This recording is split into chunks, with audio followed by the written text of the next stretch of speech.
All right, diving in. Another deep dive. You guys know the drill. Every episode is, well, it's different. Made just for you and all the cool stuff that, catches your eye. And this time we're tackling one of those pop culture mysteries that everyone keeps coming back to. Douglas Adams, The Hitchhiker's Guide to the Galaxy. Oh, nice. And that number 42. Yeah. You sent in so many great excerpts, analyses, a treasure trove. Let's see if we can crack this thing wide open. I think it's really fascinating how this one number, out of all the numbers, has become this cultural phenomenon. It really has. Debates, theories, maybe a few existential crises. Oh, absolutely. Who doesn't remember that scene? Right. Deep thought, this supercomputer calculates for a million years. Forever. It feels like forever. And then, boom, out comes 42. The answer to the ultimate question of life, the universe, and everything. But here we are, all these years later, still wondering, was Adams just messing with us, or is there something more to it? Well, there's definitely that layered humor. Right. Adams wasn't trying to give us a straight answer. I think he was playing with our expectations, kind of pointing out how ridiculous it is to think there's this easy answer to something as complex as existence. It's so true. Yeah. And it works. Because everyone's first reaction to 42, you know what it is. Oh, yeah. It's laughter. Total letdown. Total letdown. But that's the genius of it. It makes you think, but it also makes you laugh at the same time. Right. It's think about it. Smaller numbers, too obvious. Yeah. Bigger numbers, too abstract. But 42. 42. It's that sweet spot, right? Like some of those excerpts were saying, between meaning and absurdity. It sticks in your head, but you can't quite pin it down. So the sweet spot, the Goldilocks zone of ambiguity. Exactly. Not too hot, not too cold, just right for making us think, keeping that mystery alive. So you're saying it's not about the number itself? No. It's about how 42 becomes this kind of mirror, reflecting our need to find meaning, even if it's not really there. You nailed it. We see something in it because, we want to see something in it. It's like a blank canvas for all our hopes and anxieties about the universe. Which brings us back to Hitchhiker's Guide. The whole story, you've got depth thought chugging away for eons. Right. And then it spits out this seemingly random number. But then later on, there's this hint, right, that the ultimate question might be something as simple as what is 6 times 7? Yes, or 6 times 9, depending on the verse. Oh, right. Exactly. So Adams, he's shifting the focus from the answer to the question itself. Absolutely. It's like he's reminding us that 42 by itself. Right. Meaningless. It's the question that gives it weight. And isn't that how it is in real life, too? Sometimes we're so busy looking for the answer, we forget to think about what we're really asking. All the time. Yeah. And I think that's a much deeper point than just a joke about a number, right? It's about how we seek knowledge. We focus on the destination and forget about the journey. It's like Adams is saying, hey, understanding the question. Yeah. That can be just as important as finding a definite answer. Maybe even more important. Maybe even more so, yeah. And speaking of searching for answers, we've got to talk about the fan theories. Oh, yeah, the fan theories. Everyone's got their own interpretation. We've got excerpts here about everything from, binary code, base 13, rainbows, even Tibetan monks. It just shows how powerful this number is. It really does. It's captured our imagination. People want to find that hidden meaning, to crack the code, even though Adams himself said there wasn't one. And then there's Stephen Fry. He was close to Adams. Claims he knows the real reason behind 42. Right. But refuses to tell. Classic. Is he serious, or is he just playing along? Who knows? That's part of what makes it so great, right? The ambiguity, the mystery, the ongoing debate. It just adds to the intrigue. It's this ever-evolving puzzle. So even when Adams said it was random, there's still this drive to dig deeper. Yeah. And maybe that's the whole point. Maybe Adams was challenging us to question everything, to accept that sometimes there isn't a clear-cut answer. That sometimes the universe is. Yeah, exactly. And maybe that's, maybe that's more freeing than clinging to the idea that there's one right answer for everything. Okay, I'm starting to get why this number is so fascinating. Yeah. There's a lot more to it than meets the eye. Oh, definitely. But before we go too far down the rabbit hole, let's take a step back. Look at 42 in the grand scheme of Hitchhiker's Guide. This isn't just your typical sci-fi story, is it? No, not at all. There's something deeper going on. Adams, he blended humor and philosophy so well. He Hmm. created this world that's hilarious and thought-provoking at the same time. It's like he's holding up this funhouse mirror to humanity. Yeah. We laugh at ourselves, but we're also questioning our deepest beliefs. I love that, the funhouse mirror. Yeah. It's like he distorts reality just enough to make us wonder if we really know anything at all. Exactly. And through that distortion, through that absurdity, Yeah. he's actually revealing some profound truths about us, about being human. Like that line from the book, in the beginning, the universe was created. This has made a lot of people very angry and been widely regarded as a bad move. So good. Yeah. So classic Adams. He gets us to laugh at the very idea of existence, the audacity of it all. But at the same time, he's acknowledging how absurd our human struggles can be. And within that absurdity, within that cosmic joke, there's this profoundness. Yeah. Like the idea that if we ever really understood the meaning of the universe, poof, it would vanish. Yeah. Replaced by something even weirder, something we can't even imagine. That's pure Adams.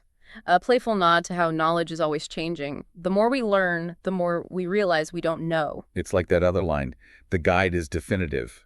Reality is often inaccurate. It's like he's saying, go ahead, question everything, embrace the uncertainty, find the humor in the gaps between how we see things and how they really are. Powerful message. He's reminding us that reality, it's subjective. Yeah. Shaped by our own views, our biases, and that's okay.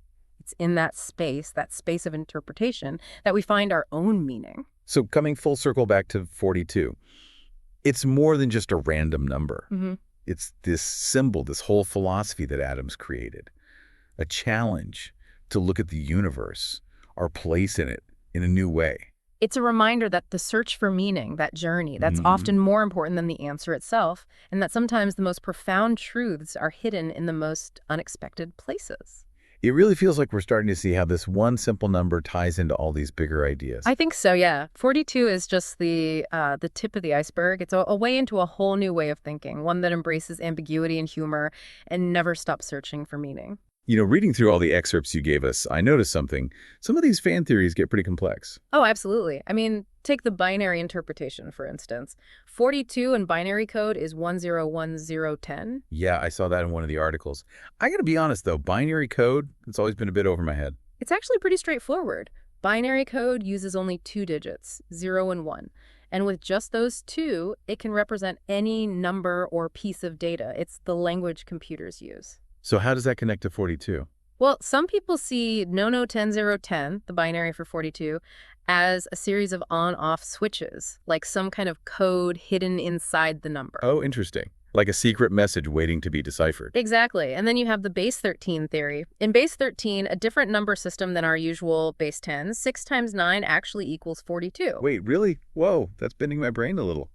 I never thought about math working differently in other systems. It shows how our perception of numbers, even mathematical truth, depends on the system we use to understand them. Like a little nudge to remind us our perspective shapes our reality.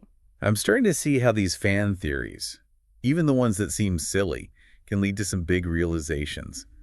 It's like Adams was dropping hints, encouraging us to think outside the box. I think that's a great way to put it. He was inviting us to explore different viewpoints, to challenge what we think we know about how things work. And that opens up a whole world of possibilities. So it's not about getting the right answer. It's about the journey of exploring, the joy of asking questions, and the freedom to figure out our own meaning in a world that's full of, well, uncertainty and wonder. Exactly. And that process of questioning, that's what helps us grow intellectually and personally. It's how we expand our understanding of the world and where we fit in. You know, it strikes me that this whole idea, embracing uncertainty, finding humor in the unknown, it's really relevant today, maybe even more so than when Adams was writing Hitchhiker's Guide. We're living in a time when things are changing so fast. Feels like there's a lot of anxiety about the future. I think you're right. And Adams's work, it gives us a way to navigate that uncertainty. He's reminding us that it's okay not to have all the answers, to laugh at the absurdity of it all, to find joy in the journey of discovery. It's like he's saying, hey, the universe is a pretty strange place, but that's what makes it interesting. So relax, don't sweat it, and enjoy the ride. Exactly. And in a world that can feel overwhelming, that message, finding humor and meaning even when we don't know what's coming next, that's powerful. It reminds us that even when things feel chaotic, there's still beauty and wonder out there. We've talked a lot about the deeper meaning of 42, but I think it's important to remember it's also a hilarious joke. Oh, totally. Adams was a master of satire, of absurdity, and I think you get a kick out of knowing people are still arguing about what this number means all these years later. Oh, absolutely. He loved to poke fun at our human quirks. And I think he'd be over the moon that his work is still sparking conversations and making people laugh. So how can we take this whole 42 philosophy and apply it to our own lives? What does it mean for us, regular people, trying to make sense of things? That's the big question, isn't it? And I don't think there's one right answer. But I do think that Adams's work gives us a way to approach life. Okay. With curiosity, a sense of wonder, and a good dose of humor. He's encouraging us to ask those big questions, to challenge what we think we know, and to be open to the unknown. So it's not about finding a concrete answer. It's about having a certain mindset, a way of looking at the world, curious and open-minded. Exactly. It's about being ready to learn and grow, to laugh at ourselves and the crazy things that happen in life, and to find joy in the unexpected. I like that. It's like a call to action. Be more engaged with the world, more curious, more playful. And to remember, even when things feel uncertain and complicated, there's still beauty and meaning to be found. This deep dive has been fascinating. I feel like I have a totally new perspective on 42 and why it matters. But I want to hear from you, the listener. What stands out to you? What resonates most from our exploration of Douglas Adams's mysterious number? Think about the ideas we've talked about, the humor, the ambiguity, the philosophy behind it all. What sparks your curiosity? What makes you laugh? What makes you think? And maybe most importantly, what questions does this raise for you? About the universe, about life, about your place in the grand scheme of things. It's amazing how much there is to think about with just one number. I know, right? We started with silly jokes and somehow ended up talking about complex math and deep philosophy. It has been a journey, and that's what's so cool about it, I think. 42 is like the spark that gets our imaginations going, sends us off on these crazy intellectual adventures. So we've covered a lot. But if you had to sum it all up, what's the big takeaway for our listeners? Well, I think the biggest thing to remember is this. The meaning of 42 isn't set in stone. Each of us, we create our own meaning based on our experiences, how we see things. It's not about finding the right answer. It's more about the journey of exploring, having fun asking questions, and being free to find our own meaning, especially in a world full of uncertainty and wonder. Exactly. And maybe that's the best thing Douglas Adams gave us with his work. He showed us that it's okay to laugh at how absurd things are, to be open to what we don't know, and to find our own way through this crazy universe. That's beautifully put. It reminds us that sometimes the most profound truths aren't about having the answers, but about the process of asking questions, seeking, and discovering.